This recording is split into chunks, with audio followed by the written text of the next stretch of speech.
hormona liberadora de tirotropina o TRH. Hormona liberadora de hormona de crecimiento o GHRH. Hormona liberadora de corticotropina o CRH. Hormona liberadora de gonadotropinas o GnRH. Y hormona liberadora de prolactina o PRH. Estas son siglas en inglés, es la misma cuestión que las siglas que están en los libros en español. Las células productoras de hormona liberadora de tirotropina son básicamente los núcleos periventriculares anteriores, el núcleo paraventricular, el núcleo arciforme o arqueado o arcuato, que es lo mismo, el núcleo ventromediano y el núcleo dorsomediano. La hormona liberadora de hormona de crecimiento o GH, o sea, la que fabrica la hipófisis, es a su vez secretada o fabricada por el núcleo arciforme y el núcleo ventromediano. La hormona liberadora de corticotropina, que es la que libera la ACTH o la corticotropina de la hipófisis, es a su vez fabricada o secretada por el núcleo paraventricular, pero también junto con lo que el núcleo paraventricular fabrica por sí mismo, que es la vasopresina. La hormona liberadora de gonadotropinas es fabricada por el núcleo arciforme y a su vez origina la formación de FSH o folículo estimulante y la LH o luteinizante. Esto básicamente, por si acaso, sería todo lo que es dirigido hacia la adenohipófisis, o sea, hipotálamo, que se distribuye a la adenohipófisis, o sea, al lóbulo anterior de la hipófisis. Y la hormona liberadora de prolactina o PRH, que es la que va a hacer que se fabrique básicamente desde la hipófisis la prolactina, y a su vez es también fabricada por el núcleo arciforme. Ahora, vamos a hablar de cada uno de ellos, pero en particular los dos primeros. Las mismas células que fabrican TRH y GHRH, repito, las mismas células que fabrican TRH y GHRH, o sea, ¿desde dónde? Desde el hipotálamo,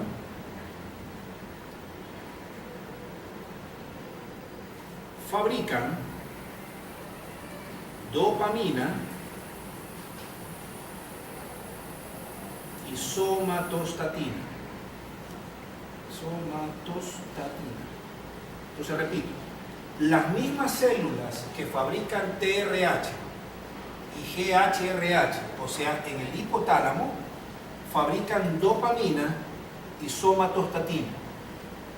Pero la somatostatina, a su vez,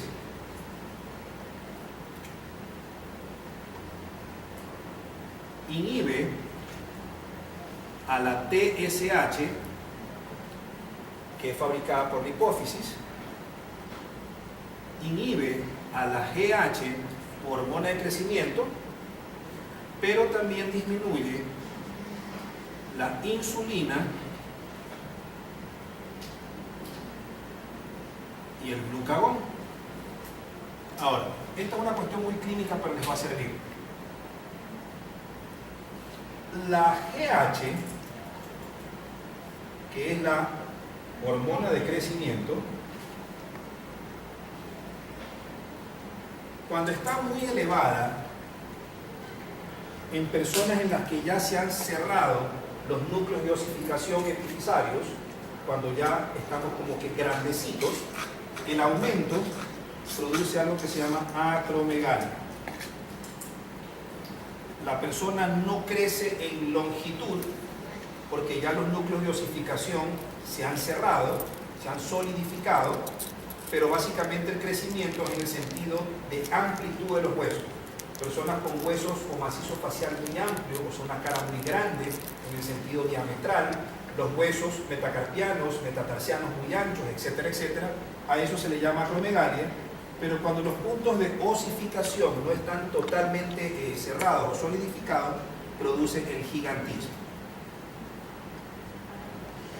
Sea cual sea, ya sea después de que se cerraron los núcleos de osificación, acromegalia, o que todavía no se cierren, esto se traduce clínicamente en un sinnúmero de cosas. Por ejemplo, para variar, cada vez que alguien tiene un aumento de la hormona de crecimiento, hay un aumento en la captación de aminoácidos,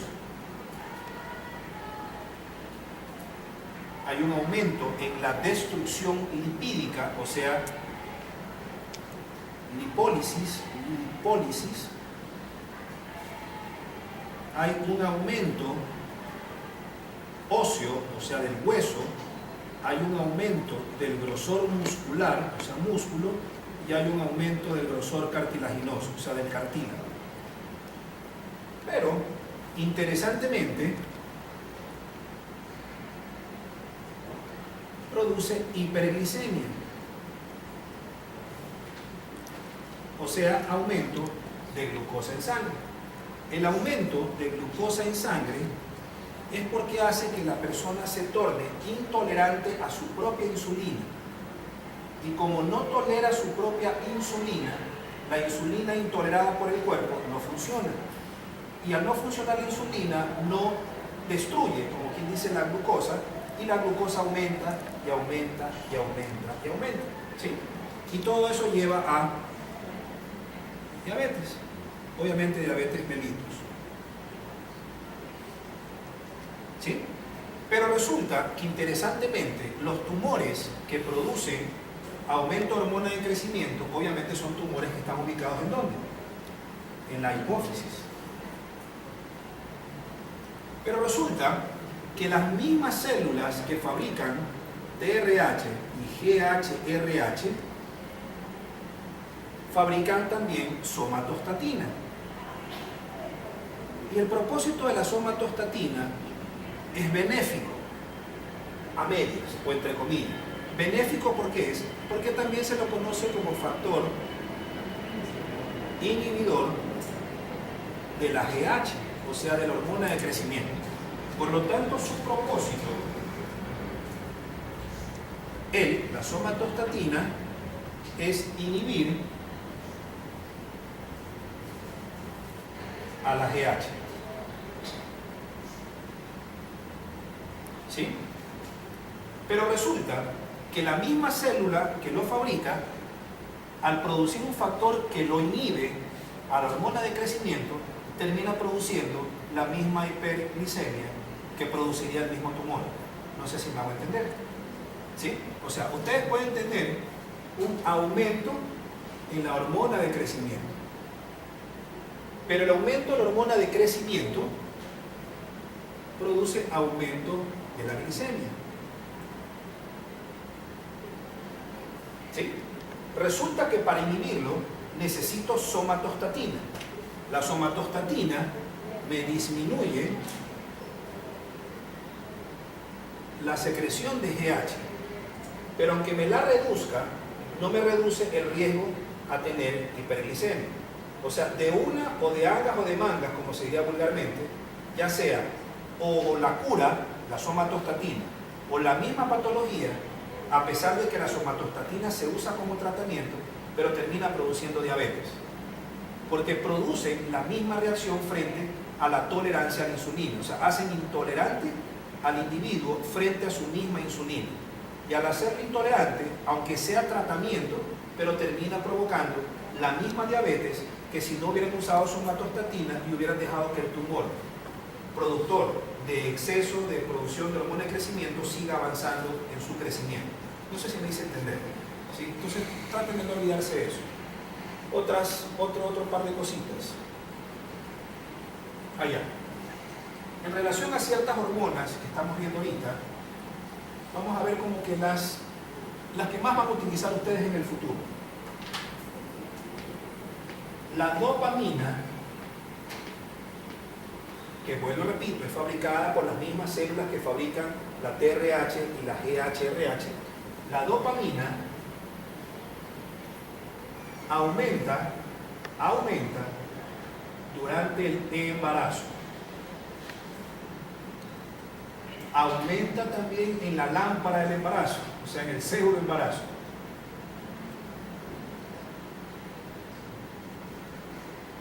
Y aumenta durante la lactancia y el amamantamiento.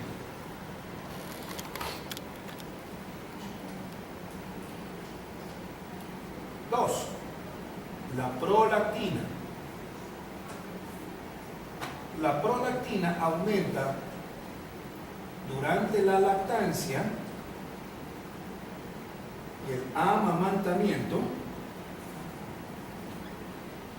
y también por el uso de estrógenos. Y tres, la oxitocina,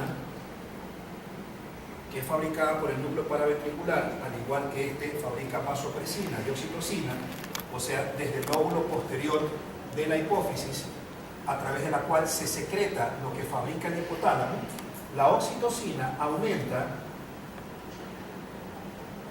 durante la lactancia y el amamantamiento, aumenta por el uso de estrógenos, aumenta durante la distensión del cérvix uterino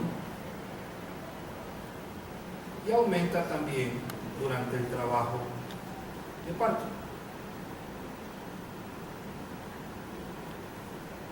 ¿Sí? Así que se puede decir que entre todas estas tres hay similitudes, pero funcionan de manera diferente, pero son similares entre ellos mismos en por lo menos un par de funciones. ¿Sí? Okay. El aumento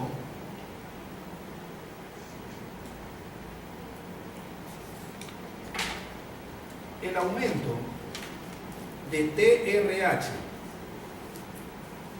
que es la hormona liberadora de tirotropina, o sea, el hipotálamo. El aumento de la oxitocina, el aumento del péptido intestinal vasoactivo, o también se le llama BIP, y el aumento del péptido histidina isoleucina, todos estos cuatro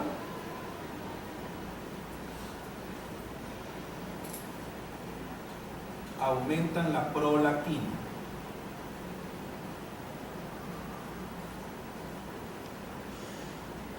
¿Sí? ¿Sigo? ¿Puedo grabar esto?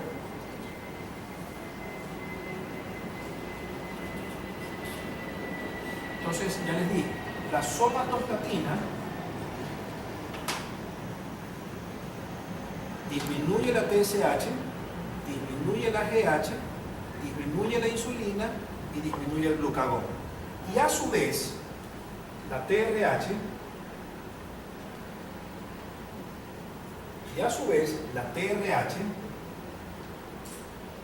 aumenta la TSH, aumenta la GH, aumenta la prolactina y aumenta la oxitocina.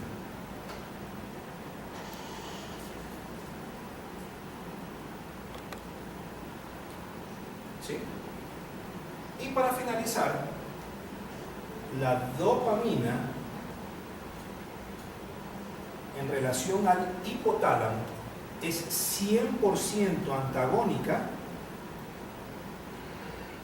con la prolactina. Cuando hay un aumento de la prolactina, ¿a expensas de quién? De la hipófisis que lo produce, es porque obviamente el hipotálamo está produciendo ¿qué? Está produciendo dopamina, pero también está produciendo hormona liberadora de prolactina, o sea, la PRH. Entonces, los amartomas hipotalámicos o tumores del hipotálamo, al producir más PRH, también producen más dopamina. Pero el aumento de PRH hace que la hipófisis aumente su fabricación de prolactina, y la prolactina a su vez es totalmente antagónica en la secreción de dopamina. No sé si me hago entender. Repito, un amartoma hipotalámico, que son los tumores más frecuentes del hipotálamo, un tumor del hipotálamo, no se hagan bolas con el nombre amartoma, aunque lo van a ver en algún momento. Un tumor hipotalámico o una lesión del hipotálamo o un crecimiento desmedido tumoral del hipotálamo puede hacer crecer obviamente todas las hormonas que se les ocurren, pero en particular lo hacen con la dopamina, porque el hipotálamo también se fabrica en las mismas células que fabrican la TRH, que lo dije hace un rato, somatostatina y dopamina, pero producen también más PRH, o sea, hormona liberadora de prolactina. Si hay más hormona liberadora de prolactina desde el hipotálamo, obviamente esa hormona liberadora de prolactina va a hacer que la hipófisis secrete más prolactina. Pero la prolactina a su vez es total y 100% antagónica contra la dopamina. Y termina siendo el mismo tumor el que obliga a que al formarse más prolactina disminuya la cantidad de dopamina. Por lo tanto, el tratamiento, y lo van a ver cuando vean semiología o quizás clínica o en farmacología, la idea es cuando una persona tiene aumento de prolactina, y eso se traduce como hiperprolactinemia,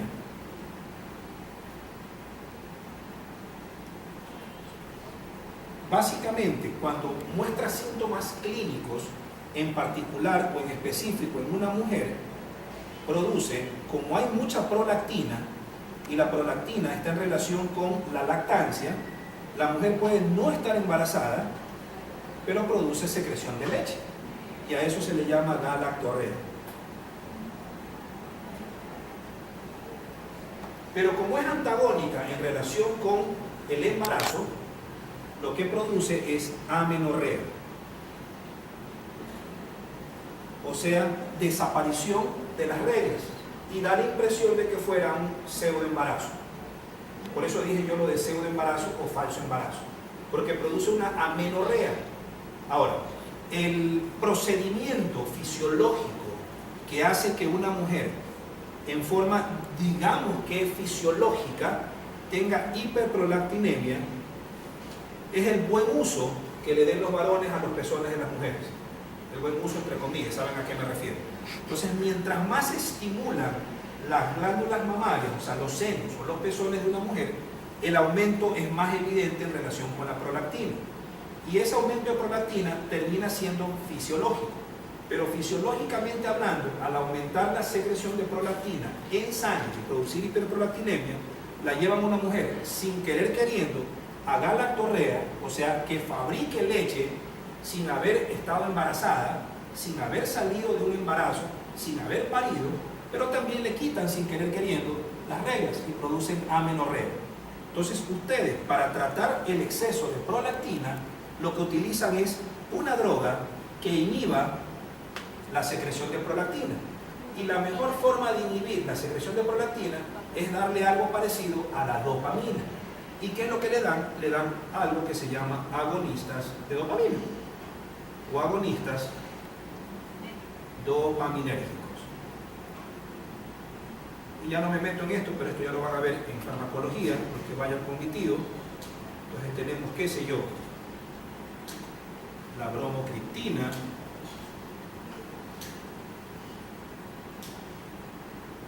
la cabergolina, el lisuride, el pramipexole,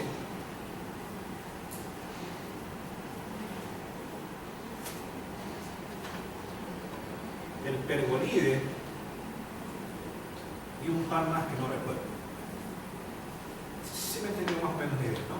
Sí, súper sencillo. Eso es lo que más van a ver ustedes en relación con hipotálamo, bla, bla, bla. ¿Alguna pregunta? No. Ok, terminemos con él. ¿Sí entendieron esto? Sí.